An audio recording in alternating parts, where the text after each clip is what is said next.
For our presentation, we decided to focus on explicit memories and false memories.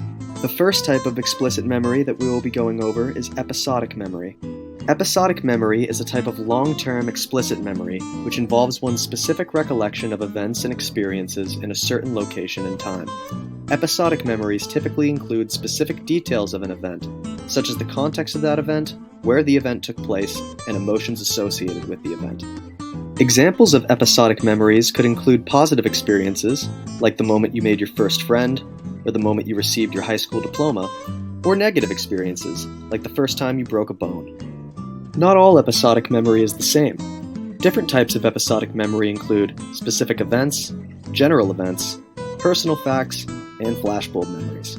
Specific events refer to particular moments in one's life and the context associated with those moments, while general events refer to feelings associated with a broad set of events. For example, how it feels to jump into a body of water. Personal facts are simply specific bits of information linked to individual memories of certain events.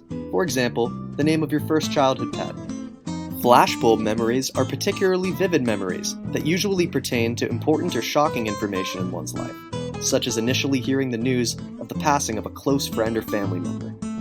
The other form of explicit memory, which we will be looking at, is semantic memory.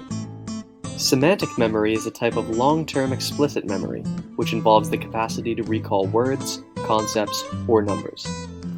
I'm sure many of us remember the book Planes, Trains, and Automobiles. For those who do not, it's a children's book, written in the late 80s that teaches young kids about different methods of transportation. But all of these methods are vastly different. So why are they combined in a book this way? The answer lies in our understanding of what we call semantic memory. The semantic model is one of the earliest models of working memory. It is outlined in a 1966 paper by M. Ross Quillian. He explains that early knowledge of semantic memory comes from a combination of ideas from the fields of philosophy, psychology, linguistics, and computer science. The core idea of this model is that our brains learn by associating new information with ideas that are already stored. This figure is an example of a semantic model, and shows how concepts can be indirectly related to each other through a web of directly related concepts. New ideas are categorized by how similar they are to things we already know. In the planes, trains, and automobiles example, these words are not similar in their structure or sound, but they are similar in their real-world applications. They are all methods of transportation. In this case, transportation is the category. The reason our young brains understand this book so well is because words are stored and organized by concepts more than by appearance of the word. This figure provides a visualization of how words are grouped into categories and organized by their overall concepts. Have you ever thought that something happened, but in reality it didn't? For example, you might have a clear memory of locking your door, but when you come back, you realize that the door was open the whole time. If something similar has happened to you before, then you most likely have experienced a false memory. A false memory is a psychological phenomenon in which a person remembers something that didn't happen, or remembers it in a different way from how it happened.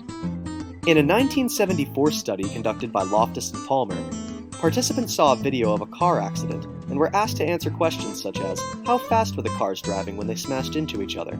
The identical question was posed to another group of participants, except the verb smashed was changed to hit. A few weeks later, both groups of participants were asked if there was any glass on the ground after the car accident. Although there was no glass in the video, people in the first group with the word smashed used were more likely to respond that they saw glass on the ground than the group with the neutral verb hit. These findings suggest that a single misleading word could impact the entire recall for the event. Psychologists suggested the source monitoring frame model to explain these findings. It states that 1. Memory attributions are constructed from various qualitative elements of the mental experience. 2. The degree to which a mental experience is incorporated affects how memories are attributed. 3. Memory attributions are determined using flexible standards. And 4. The mental representation of the event is influenced by goals, beliefs, motivational factors, and social variables.